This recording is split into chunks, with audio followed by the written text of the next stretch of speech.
Ok, hoy la propuesta es una propuesta mística, pero por supuesto que creo que lo vamos a entender porque la idea es bajar los conceptos a un nivel muy personal. Cuando comenzamos este taller, que consta de muchas clases, vamos a hacer algunas, 2 o 3 más, hablamos de la importancia de no vibrar bajo. ¿Qué significaba no vibrar bajo? Para hacer un resumen muy sucinto, es que cuando uno tiene un desafío, que ese desafío no nos provoque, como naturalmente provoca en cualquier ser humano, bajar nuestra vibración. ¿Qué significa bajar la vibración? Hay un desafío, hay una situación que pone en jaque mi estabilidad personal, cognitiva, emocional, espiritual, y yo normalmente decido ser víctima de las circunstancias, enojarme, tener miedo, tener tristeza, tener culpa o tener vergüenza. Eso es lo que normalmente como seres humanos normales hacemos. La idea de este taller es entender que a pesar de las circunstancias, a pesar de los desafíos, uno tiene esa capacidad de vibrar alto más allá de lo que a uno le está pasando. Que al principio, por supuesto que es muy difícil, cuando la situación llega como una sorpresa, pero luego, con estos conocimientos y con estos estudios, uno tiene la capacidad de decidir, este desafío no me va a tumbar, sino la idea es que entienda yo el objetivo del desafío, porque el desafío viene de Hashem. Y si viene de Hashem, no es para tirarme, es para elevarme. Y por eso habíamos dicho que la palabra desafío en hebreo, ¿se acuerdan cómo se dice? Nisayon, viene de la palabra nes, que significa elevación o milagro. ¿Y cuál es la idea de un milagro? Una persona, cuando habla de un milagro, el milagro quiere decir que la naturaleza se comporta como tal y de repente algo ocurrió en la naturaleza que hizo que uno diga un milagro, porque la naturaleza cambió su orden y su protocolo recurrente o natural. Cuando pasa algo extraño en la naturaleza, uno lo llama un milagro. Entonces, ¿qué significa el milagro en nosotros mismos? Nosotros también tenemos una naturaleza. ¿Cuál es mi naturaleza? Como en principio, sin evolución de conciencia o evolución espiritual, como Hashem me creó, tengo un desafío, voy a bajar en vibración. Es decir, voy a enojarme, voy a estar triste, voy a estar deprimido, voy a tener miedo, etcétera, etcétera. Eso es normal, eso es la naturaleza del ser humano. ¿Qué es hacer un milagro? Es superar la propia naturaleza personal.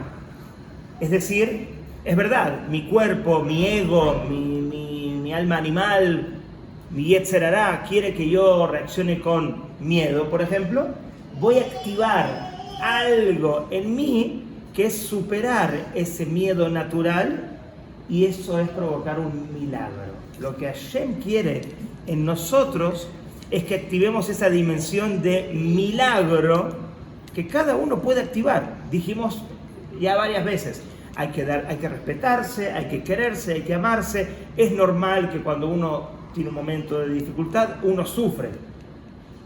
Por eso yo llamé a mi libro Sufrir o Sanar. Pero hay la parte... ¿Lo leyó? Ah, ok.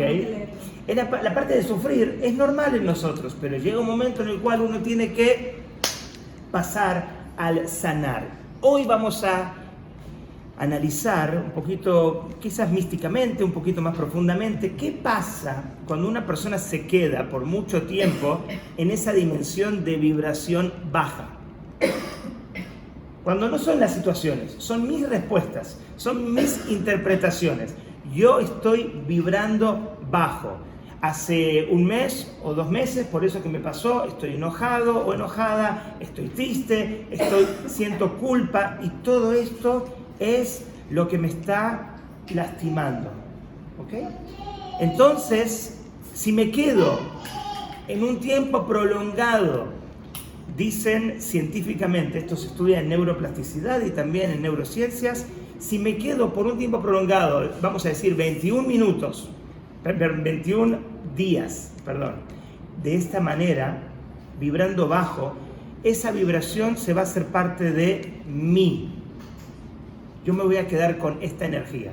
Al principio era mi respuesta negativa, pero después hay un problema. Yo voy a tener como un attachment, como algo fijo en mí, esta negatividad. ¿Y por qué? Se explica en la Kabbalah que ¿dónde nosotros tenemos la Neshama? ¿En qué parte se encuentra la Neshama? En la cabeza, ¿en dónde más? Corazón. En el corazón, en el hígado, entonces en todo el cuerpo. Pero la respuesta es, dijeron muy bien, en la cabeza, porque el principio, el motor de la Neshama es la cabeza. La sangre. Pero va por todos, por todos lados. La Neshama está por todos lados. Pero la respuesta que conocemos entonces es, la Neshama está dentro del cuerpo. ¿Alguna vez escucharon que la Neshama está afuera del cuerpo? Sí. Muy bien.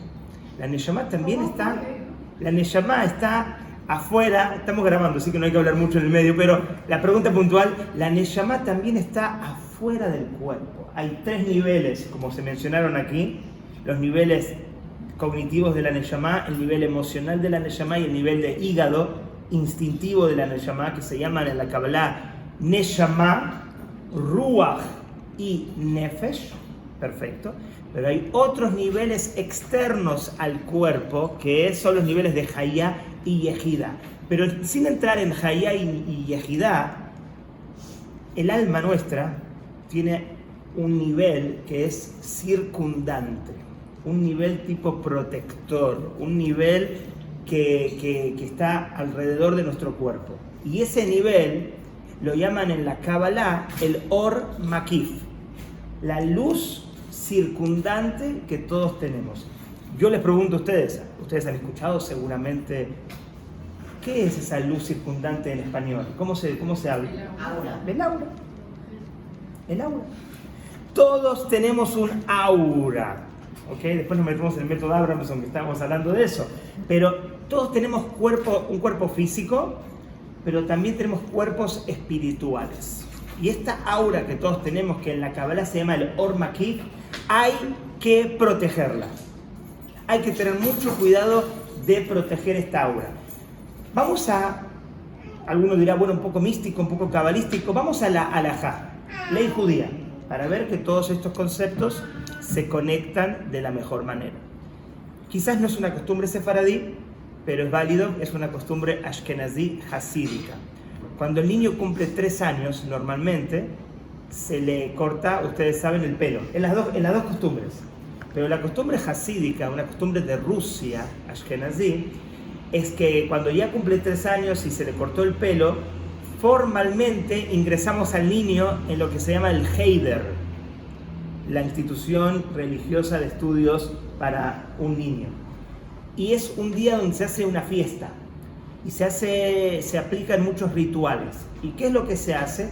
El niño sale de la casa cubierto por un talit y según la halajá no lo puede ver ni una persona no yehudía y tampoco... ¿Es cuando le hacen el jalaque? No, se le hace el jalaque, es la primera costumbre, el corte de pelo, pero también la idea de ingresarlo al heider después del jalaque.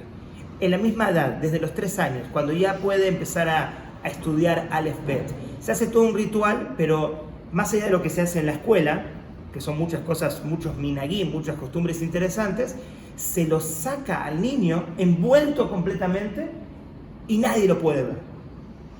Entonces uno ve la halajá y uno dice, oh, qué interesante. Y la halajá, este libro que habla de esta costumbre o esta ley, te manda abajo a una nota muy pequeña. Y uno dice, a ver qué dice.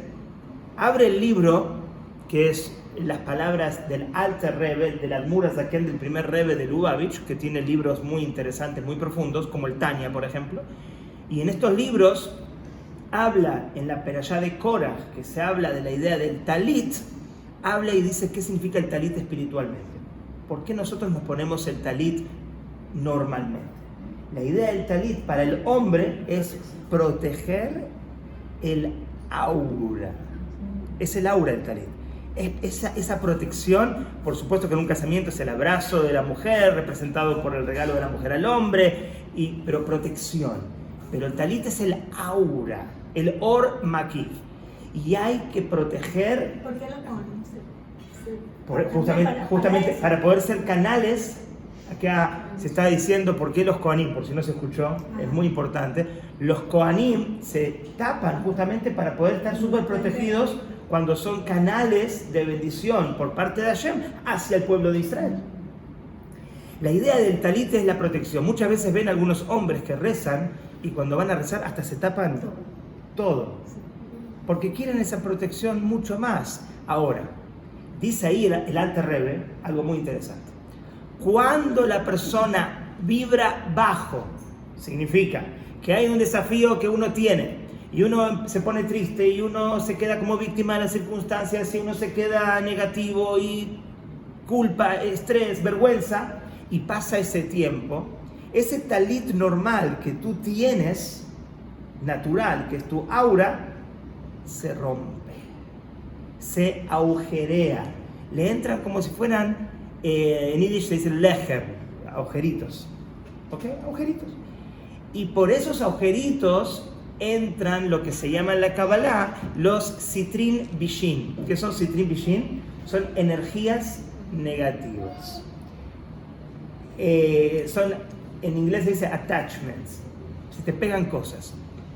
En hebreo o en Kabbalah también se llaman dibukim, que es como attachments. Es lo mismo, son cosas que se le pegan a la persona y ahora a la persona le pasó algo negativo, vibró bajo por un tiempo específico, un mes, 2 meses, y ahora la persona empieza a tener pensamientos obsesivos, catastróficos, intrusivos, negativos. Y la persona dice, ¿qué es esto? ¿Cómo estoy teniendo estos pensamientos? Y esto no soy yo. Y esto yo no lo tenía hace 6 meses. Pero si la persona empieza a rebobinar y analizar su situación, tuvo la persona un desafío, un trauma. Normalmente en psicología, cuando uno ve personas que tuvieron un trauma, luego del trauma, no necesariamente después de un mes, pueden ser 6 meses, pueden ser 2 años, pero generan pensamientos intrusivos, que son como pensamientos obsesivos. Van al psiquiatra y el psiquiatra le dice, esto es una especie de TOC, una especie de OCD. Quizás la persona no hace, ¿cómo? PTSD es el síndrome postraumático, 100%, pero dentro del síndrome postraumático puede haber el OCD, que son los pensamientos intrusivos que de repente la persona... Obsesivos. Siente como que, ¿qué es esto? Sáqueme esto, ¿por qué tengo que pensar en esto? Y la persona no lo puede hacer normalmente hasta que hace terapia y encuentra la manera de solucionar este tema. Cabalísticamente, ¿qué se le dice a esa persona? Tuviste un trauma, ese trauma te bajó la vibración, esa vibración no destruyó, hizo agujeritos, vamos a decir, en tu protección, blindaje espiritual, en tu aura, y por ahí se están metiendo estas energías. Alguno va a decir, pero estas energías son malas y qué horrible. En definitiva y en esencia no son malas, nos van a enseñar muchísimo, nos van a empoderar, nos van a enseñar cómo entender de que Hashem es parte de todo, también de lo que aparentemente es negativo, los pensamientos intrusivos, las dificultades. Al final todo es un aprendizaje. Por eso, gracias por lo malo y por lo bueno. Exactamente, pero cuando lo malo es tan raro y tan extraño, ¿qué hay que hacer cuando uno tiene este tipo de situaciones?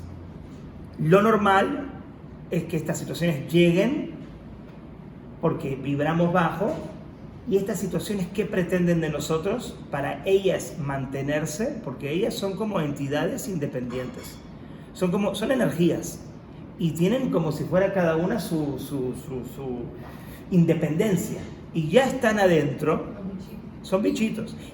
En la Kabbalah se llama Yenikat Ahitzonim, la absorción de los externos. Externos son las entidades estas negativas que tú le diste la posibilidad por tu vibración baja de entrar en ti, y ahora están chupándote la energía. Ellos se alimentan ¿de qué? De la misma energía que tú tuviste cuando los trajiste.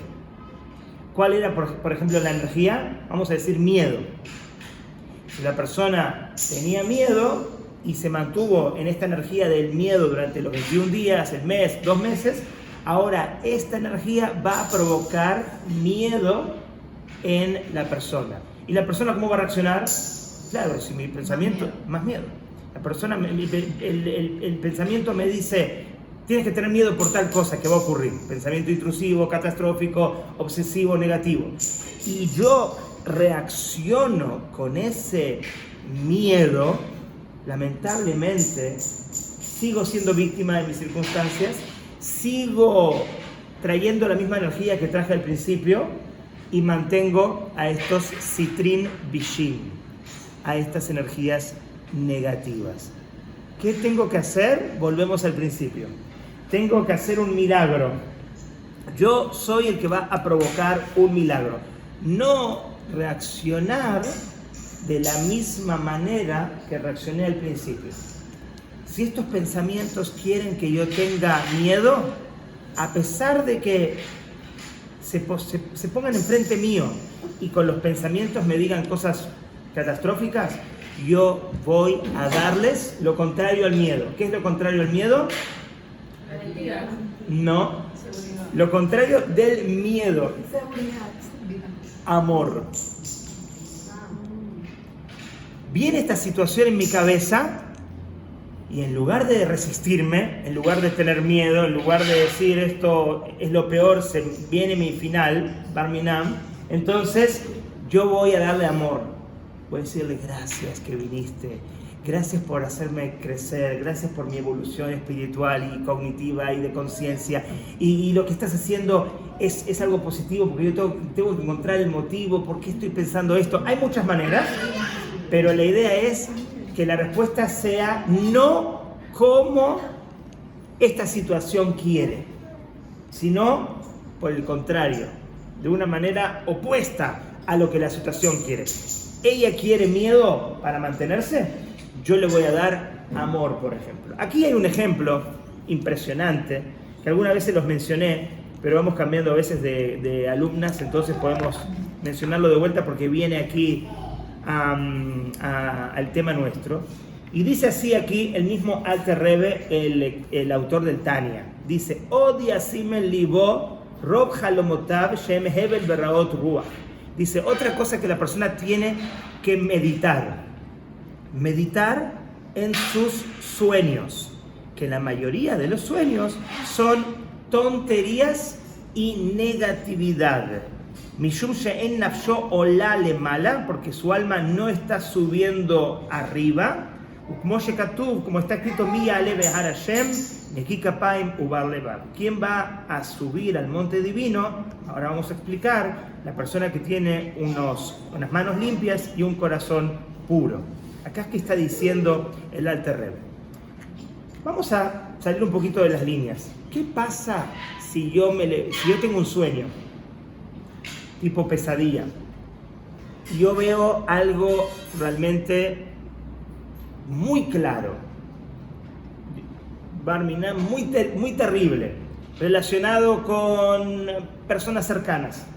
Cuando yo me voy a levantar en la mañana, y digamos que no lo soñé una vez, lo soñé en la misma noche 2 veces y hasta 3 veces. Yo me voy a levantar, sí, terrible, pero pasa. Y yo pongo el ejemplo muy extremo, ¿no? Pero digamos que incluso una vez, cuando me voy a levantar, abro los ojos, ¿qué voy a pensar? Gracias a Dios fue un sueño. Gracias a Dios que fue un sueño.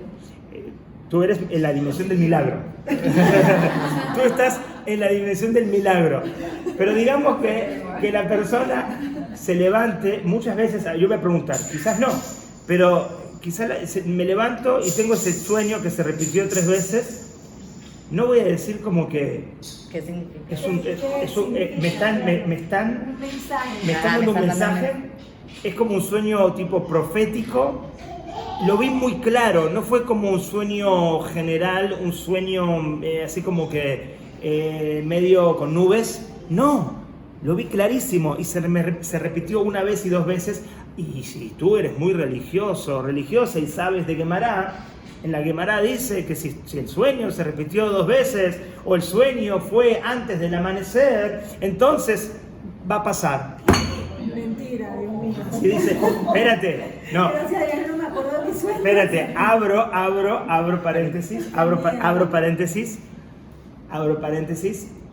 Los Jajamín dijeron que ya todo lo que la Gemara dice eran protocolos espirituales de hace 2000 años. O sea, que los sueños no tienen significado. No, hoy no, exactamente hoy no. Pero quizás, como digo... Porque antes decían que se soñaba con una novia de traje blanco, no sé qué. No, hoy en día analicemos este concepto. En esa época sí era protocolar, soñabas con esto, pasaba esto. Dijeron ya los Jajamim que ya no hay profecía en el pueblo de Israel ni en el mundo, y que tampoco hay profecía o canalización espiritual a través de los sueños como está escrito. Puede haber canalización espiritual en los sueños de alguna manera, pero no como está escrito en ese momento. Quiere decir que uno no saque conclusiones y fórmulas que 2 más 2 es 4. Sí. Pero yo siento que cuando uno lo piensa que puede ser algo malo, Ahora vamos a hablar de eso. Ahora vamos a hablar de eso, sí. Dicen que cuando uno sueña algo que no se lo puede contar a cualquiera, que se lo tiene que contar a alguien que sabe que te lo va a interpretar bien. Para bien. Exacto. Pero entonces sí algo tiene que ver que sí existe. O sea, sí, esa parte sí la cuidaría. ¿Por qué? Por lo que vamos a decir ahora. Porque la idea, lo que el Alter Rebbe está diciendo aquí, es que lo normal es que la persona sueña de esa manera, a pesar de que no sabe que es tontería, y va a pensar de que esto es una realidad. Entonces la persona se va a levantar y va a tener nervios, va a tener ansiedad, Se va a sugestionar, eso. exacto, va a tener depresión. Pero hay un rezo para eso. Sí. Sí, pero es que, ¿qué pasa? Si tú empiezas con el rezo y con esto y con lo otro, también le estás dando mucha fuerza. Sí. Vamos al punto aquí. El punto es, yo me levanté con estos sueños y pienso que esto es un mensaje que me están dando, que se viene algo terrible. El Alter Rebbe dice aquí algo impresionante. Dice, no pienses que va a pasar algo terrible. Córtalo de una vez tu pensamiento. Entiende por qué soñaste esto. Ajá, ¿y por qué soñé esto? Dice así, el versículo dice, Mi ya'ale be'ar Hashem, ¿quién va a subir al monte de Dios? El monte de Dios es el Gan Eden, el paraíso de las almas, donde todos nosotros vamos o deberíamos ir cuando dormimos. Cuando la persona duerme, la Neshama sale del cuerpo y va al Gan Eden. Pero dice el versículo, ¿quién subirá al monte divino? En referencia al Gan Eden, el que tenga las manos limpias y un corazón puro. Neki, Kapaim, Ubar, Levad. Vamos a hablar de corazón puro. Si una persona, volviendo a lo anterior, vibra bajo, si algo me aconteció y yo en los últimos meses estoy con tristeza en mi alma, estoy con preocupaciones, estoy con culpa, estoy con vergüenza, ¿qué va a pasar? ¿Mi corazón es un corazón puro? Definitivamente que no. Entonces, si mi corazón no es un corazón puro, porque tengo tanta ansiedad y depresión y tristeza, etcétera, etcétera, estoy vibrando bajo, cuando me voy a dormir, Mi ya'ale be'ar Hashem, ¿quién va a poder subir al monte de Dios? El que tiene el corazón puro y manos limpias. Yo no lo tengo, entonces no subo. Y si yo no subo, ¿me quedo ¿dónde? Abajo no estoy porque estoy dormido. Estoy suspendido. Muy buena palabra, me encantó. Estoy suspendido. Estoy en un limbo. Y en ese limbo, ahí no es, Hashem, no hay cosas feas. En ese limbo es la dimensión del Yetzer Hara, del llamado Satán. El Satán está en esa parte del medio, tiene dominio sobre esa cuestión. Entonces, ¿qué hace el Satán? Le coloca, como dice aquí a la persona, le coloca, vamos a ver aquí, Ve'inun sitrim bishin, la persona no subió arriba y dice, y estos entidades negativas, atian, en arameo dice, esto lo trae el Zohar, la Kabbalah, vienen un mitdabkan bey y se apegan a la persona como attachments, umodi'in lei bejalma, y le hacen saber a él en su sueño milin de alma, cuestiones mundanas. O sea, quizás la persona no tiene sueños terroríficos, quizás la persona sueña con cosas mundanas. Ok, no es big deal quizás, pero dice ulezimnin, pero a veces de Haihan Bey se burlan de la persona, esto es lo fuerte, Beahizulei, y le muestran milai sheker, cuestiones de mentira. Pero no solamente que le muestran a la persona cuestiones de mentira, betzarin lei bejalmei, y le hacen sufrir en su sueño. Entonces la persona tuvo un sueño que parece una profecía, que parece una realidad, y dice: este es un mensaje que me dieron, estoy canalizando un mensaje divino, y me tengo que preocupar. Y dice aquí el Alter Rebbe: no es verdad, es mentira. Y esto te está ocurriendo porque no estás logrando que tu Neshama se eleve al Gan Eden y se queda en la mitad. Y por eso pasa esto. Pero no es para que te preocupes, es para que cuando te levantes, lo normal, lo natural es preocuparte. Lo milagroso, entendiendo estos conceptos, es: no me voy a preocupar. Esto es un diagnóstico de mi salud emocional. Si yo estoy soñando así y mi Neshama no está subiendo, y mi Neshama, y yo no estoy descansando, y tengo fatiga, y tengo pensamientos obsesivos, y tengo nightmares, como se dice, pesadillas, es porque yo tengo que preguntarme cómo estoy vibrando espiritual o emocionalmente. Soñé esto, hoy me pongo a trabajar en mí. Hoy tengo que empezar a liberar. Hoy tengo que empezar a trabajar mis traumas. Hoy tengo que empezar a trabajar mis pensamientos. Hoy tengo que hacer lo que dice también la Gemara, ser un Mara de Hushbena. ¿Qué es un Mara de Hushbena? Es un amo de cuentas. Hacemos contabilidad para lo material, para los negocios, para muchas cosas. Para hacer una dieta, contabilidad de calorías, pero contabilidad emocional, espiritual, es fundamental. Entonces, ¿qué ocurre? ¿Qué nos está diciendo el Alter Rebbe? Todas estas cosas negativas que estamos atrayendo de alguna manera, y que es porque nuestra aura se quebró, se agujerió, lo que sea, es para que nos demos cuenta que tenemos que cambiar. Al final, son los mejores maestros que nosotros podemos tener.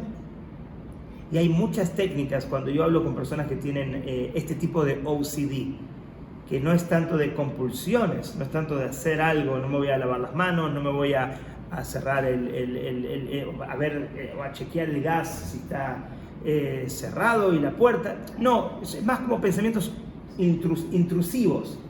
Y esos pensamientos intrusivos, cuando uno les responde de la manera opuesta a lo que ellos quieren obtener, entonces automáticamente nosotros vamos a darle ¿qué? Amor. Y de repente no soportan el amor, no soportan esa energía, porque ellos se mantienen con el miedo, o en el caso que sea vergüenza, como la vergüenza, en el caso que sea la culpa, cada caso es diferente, pero es como que ellos entran y como si fuera, llenarían de una negatividad, una energía oscura adentro de nosotros. Todo el tiempo que nosotros respondemos con más miedo, se queda y se mantiene esa energía. Yo le doy el ejemplo a mis clientes. Imagínate que tú tienes una casa de playa y el vecino tiene un perro que da miedo y se mete en tu territorio. Tú tienes dos opciones: o le pegas un grito fuerte que sepa quién es el que manda y él se va, o le tienes miedo y le das un hueso, porque muchas veces hacemos eso. El miedo que cariñito te lo hace tu amiguito. Pero en este caso es un perro medio malo, o sea, hay que tener cuidado. No quiere Un eso. hueso, un perro que mete en tu casa. Mira, hay Un hueso con veneno le dan. bueno, pero es un ejemplo. Hay lo que se llama el síndrome de Estocolmo. ¿Escucharon del síndrome de Estocolmo? De los castores. Exacto. Es exactamente lo mismo que hay muchos niveles en el síndrome de Estocolmo. O sea, viene un ladrón Y se conquista. que es más que un perro malo. Viene un ladrón, puede ser hasta un terrorista, puede ser una persona de mal. Y ocurre en el año, creo que fue 1973, cuando llegaron al banco de Estocolmo y pasaron 2 días y los secuestrados, 2 de ellas se enamoraron de los captores y analizaron esto a nivel psicológico. La psicología igual es una ciencia muy moderna, o sea, no tiene más de 150 años, quizás 200 años, pero 1973, ¿qué, si mal no recuerdo, qué pasó aquí? ¿Cómo es posible? Viene un perro, no le das un hueso, le das tu vida. Una de ellas se casó con el secuestrador. Entonces, ¿cómo es posible? Y analizaron profundamente el tema y llegaron a la conclusión que cuando uno tiene miedo de la otra persona, le muestro amor, le tiro un hueso como para que se haga mi amigo y no me mate y no me lastime. Entonces, en definitiva, y eso en diferentes niveles o diferentes dimensiones, muchas veces es lo que hacemos nosotros con nuestros perros interiores o con nuestros captores interiores. Viene el pensamiento negativo y yo le voy a dar lo que el pensamiento quiere. El pensamiento me dice, ¿va a pasar algo malo? Y yo le voy a decir, ay, ok, te doy el miedo que me estás pidiendo para que, de alguna manera, uno piensa, si uno analiza muy profundamente esto, los que conocen estos temas a nivel personal, quizás se van a dar cuenta, yo me doy cuenta, que uno dice, le doy a mi miedo lo que él me pide para que no pase. Muchas veces las personas tienen este tema. Si yo pienso en esto, no va a pasar. Me lo dicen muchos clientes también. Pero te alimentas de mucho más miedo. Claro, es el error que hacemos negativo. Es un error que no está bien, pero es lo que uno piensa, es como una especie de síndrome de Estocolmo que uno tiene. Sí, Aida. Una pregunta, a veces estos miedos o depresiones o angustias no pueden ser químicamente que le falta algo al cerebro y no sean esas cosas, no que algo que la persona lleva por dentro. Buenísimo. Muy bueno, muy bueno. Yo digo sí y también digo un no, pero hay que explicar el no. O sea, cuando una persona vibra bajo por mucho tiempo, dijimos, según neuroplasticidad, 21 días, esa persona naturalmente va a bajar esos químicos. La persona estaba bien, normalmente. Y no estamos hablando tanto de depresión, más de ansiedad, por ejemplo. La persona está bien, vive tranquila, vive feliz, vive bien. Algo le pasó, un abandono, pérdida, Dios no lo permita, situaciones difíciles, y la persona empezó a tener ansiedad o incluso depresión. ¿Eso fue los químicos del cerebro? ¿Eso fue la serotonina, la dopamina? No. Esto fue una situación que trajo que la persona empiece a pensar de una manera negativa, a vibrar bajo, y de esa manera la persona bajó los químicos. Sí, los químicos se bajaron, 100%, pero no se bajaron porque genéticamente o porque la persona ya los tenía bajos. Los bajó con su respuesta cognitiva y emocional.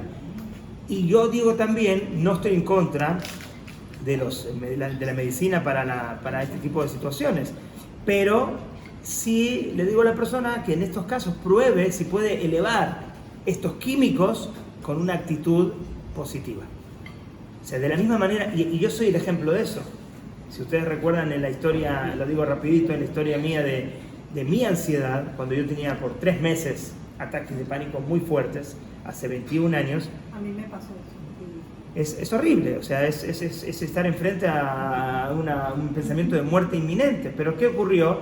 Yo me voy al psiquiatra en Uruguay, dejo la yeshiva, fue un momento muy difícil, y cuando visito al psiquiatra, y mi papá cuando salgo del psiquiatra me dice, dame las recetas. Y le digo, ok, acá están. Y hace un papelito con las recetas y lo bota en el tacho de basura. Y en ese momento yo dije, ahora sí estoy perdido. Ahora sí, ¿cómo voy a salir de esto? Y pasó una especie de milagro. un amigo de mis padres les dijeron a ellos que mi problema podía estar en un mal funcionamiento de la tiroides. Entonces yo voy a una endocrinóloga, la endocrinóloga me hace un ultrasonido y me dice: tu tiroides está funcionando mal. Para mis adentros, yo dije: bien, fue como haber ganado el mundial. Lo que sea que me digan. Sí, no, en este caso, pero me está diciendo, funciona mal la tiroides, tomás esta pastilla y arreglás la tiroides en unos meses. Y yo dije: ya está, arreglo la ansiedad gracias a la tiroides. Y yo me puse eso en la mente, yo no les puedo explicar. Eso era bitajón. Yo me llené mi mente de una... Porque te querías curar. Pero porque encontré la solución y encontré el problema. Entonces yo estaba segurísimo que el problema estaba ahí. Y ya. Y yo me tomaba la pastilla para la tiroides. Era una pastilla que en Uruguay se llama la T4. En Uruguay se llama la T4. Bueno, la droga será... Y yo la tomaba. Y yo, ¿se acuerdan la semana pasada que hablamos de Let Go? Yo hice Let Go de todo lo que me estaba molestando. Ya no me estoy volviendo loco, ya no tengo ningún problema. Ya... Es la tiroides. Join. Les daste toda la culpa a la Aunque no hubiera nacido. Es que no fue, escucha la historia. Claro. Esto es algo increíble. Entonces, pasa un mes, pasan 2 meses y me siento muy bien. Me siento con una fuerza impresionante. Y decido volver a los Estados Unidos. Tomé la decisión de viajar, que no era fácil. Estaba a 2 meses de una situación muy, muy fuerte. Y empecé a estudiar de vuelta, no en la misma yeshiva donde había abandonado, sino en la central de Lubavitch, allá en New York. Y no empezaba a estudiar a las 7 de la mañana, empezaba a 8:30 y después hasta las 4 en vez de hasta las 9, o sea, mucho más tranquilo, más relajado. Y pasaron 2 meses y me quedé sin pastillas. Y digo: wow, me siento tan, pero tan bien. Yo no voy a tomar. No voy a tomar más. Era muy maduro, o un poco más de lo que soy ahora. Entonces, y de repente, digo: ya estoy bien, ya está, ya pasó. Y no tomé más. Pasaron otros 4 o 5 meses. Un rabino de Panamá, llamado Rabbi Lane, me llama para hacer un campamento. Yo no estaba casado en ese momento. Llego a Panamá y después Rabbi Lane me propone un shidduch, y me propone salir con una chica que hoy es mi esposa. Y en ese momento me vino como un despertar de conciencia y dije: me voy a casar, tengo que ver la tiroides.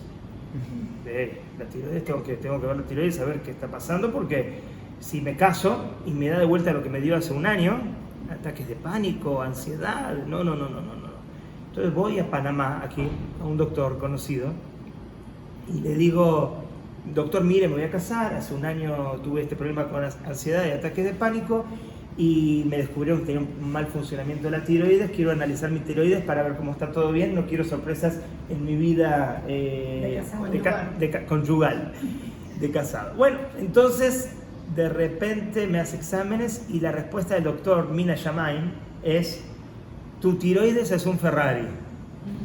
Está perfecto. Y yo le digo, no, doctor, perdóneme, puede estar bien, pero yo me empecé a discutir con el doctor, o sea, ya, quédate contento que te dijo que es un Ferrari. No, le dije: no puede ser que es un Ferrari. Ahí fue cuando le dije que en realidad tuve ansiedad, ataques de pánico, y el doctor se le ocurre, todo también de Hashem: ¿me puedes conseguir el ultrasonido que te hiciste en Uruguay hace un año? En ese momento, ¿Ultrasonido de dónde? de la tiroides, que me habían dicho que estaba mal la tiroides. Y yo le digo: sí, doctor, no hay problema. En ese momento no era hacer un escáner y mandar un mail. En ese momento era DHL. Estamos hablando hace 21 años, 20 años. Y yo agarro, había mail, pero no había la posibilidad de mandar el estudio. Mi mamá me manda un DHL, yo no sé cómo todo esto pasó, porque yo lo podía haber parado en cualquier momento. Manda un DHL a Panamá, le llevo al doctor los estudios y me dice el doctor: señor Benayon. Otro nombre. No, pero casi. Muy bien, casi. Hay que revisar. Me dice: señor Benayon, La doctora se equivocó. Estos parámetros y este ultrasonido está perfecto. Y yo me pongo bravo con el doctor y le digo, doctor, no, usted no entiende. Yo me curé los ataques de pánico, me curé la ansiedad gracias a la tiroides, gracias a la pastilla, la T4. Fue gracias a que se equivocaron. Gracias a que se equivocaron y me enseñaron una enseñanza que trato de transmitir todos los días. Bitajón. Placebo total. Placebo total. Pero más que el placebo, la pastilla, mi cabeza fue el placebo. Tengo la tiroides de verdad. Pero la doctora lo hizo a propósito. No, se equivocó, puso un informe que no estaba correcto. Pero quería curarse tanto que estaba. Sí, no, sí, entiendo, pero, Sí, pero en la de repente pastilla. La doctora era medio psicóloga también. No, porque era una clínica, yo me acuerdo hasta el día de hoy, una clínica perfecta, impresionante, o sea, me hice el ultrasonido, todo, recuerdo todos los detalles y recuerdo el momento que me dice que... Y yo le contaba a todo el mundo después que tenía un problema de tiroides y todo el mundo me decía sí, porque la tiroides trae ansiedad. Ay, Entonces, ¿qué quiero...? ¿La tiroides trae ansiedad? Pues si no funciona bien la tiroides puede Yo la traer... tengo mal. Bueno, O sea, hay que trabajar, No tienen ansiedad. hay que mantenerla. Igual ya sabes que la ansiedad pienso en eso, se quita con el pensamiento. sí, no pienso en Bueno, entonces, ¿cuál es el punto aquí? Responderle a Aida. Yo estoy seguro que los químicos del cerebro, serotonina, dopamina, se pueden controlar. ¿se me bajaron o se pusieron mal cuando yo empecé a pensar mal? Sí. Pero que se subieron, no se subieron por la tiroides, no se subieron por la T4, subieron por mi actitud mental. Y eso soy ejemplo. La gente me pregunta a mí, cuando lee mi libro, muy lindo, todo es perfecto, pero tú no tuviste ansiedad, me dice mucha gente por internet. Digo, ¿cómo que no? Yo sé lo que es ataque de pánico y... No, es imposible tener ansiedad por 3 meses. Mucha gente me escribe por Instagram. Pero es imposible, hay gente que vive toda la vida. ¿Cómo? Hay gente que vive toda la vida con eso. Sí, claro, pero la gente dice, no puedes tener ansiedad y ataques de pánico solo 3 meses. A mí me dio ataque de pánico y yo sentía que a mí me estaba dando un ataque al corazón. Claro. Y yo, hasta que no supe, hasta que alguien me dijo, a ti lo que te está pasando es un ataque de pánico y tienes que aprender a lidiar con eso y respirar ahí fue cuando empecé. A entender de que no era algo grave, no era algo... Pero me hice miles de exámenes. Sí, claro, así es, ese es el proceso. Pero normalmente la gente cuando tiene ataques de pánico o ansiedad, el psiquiatra lo mínimo que le da a la persona para tomar medicinas antidepresivas y ansiolíticos son 6 meses. Yo no tomo nada. Pero porque pasa a esas personas que le mandan para toda la vida. No, bueno, Mi la persona... hermano me enseñó que es médico. Yo no sufro de ataque de pánico, pero tengo personas allegadas y mi hermano que es médico me enseñó que la solución es una bolsa de panadería. ¿De una bolsa de qué? De panadería. Respirar. A mí me enseñaron a respirar, Es que un- tienes que respirar profundo y botar muy suavecito. Es un Respirar y botar muy suavecito. un tratamiento, se dice Baduk Umenuse, Pero a mí, ayuda a mucho. mí lo que me quita mi Una bolsa de cartón. papel. Sí, ayuda Hoy mucho. en día yo veo que están muy apurados en medicar. Una bolsa de panadería. Y a veces eso en mi vida me tocaba una Vamos a parar acá la grabación porque ya estamos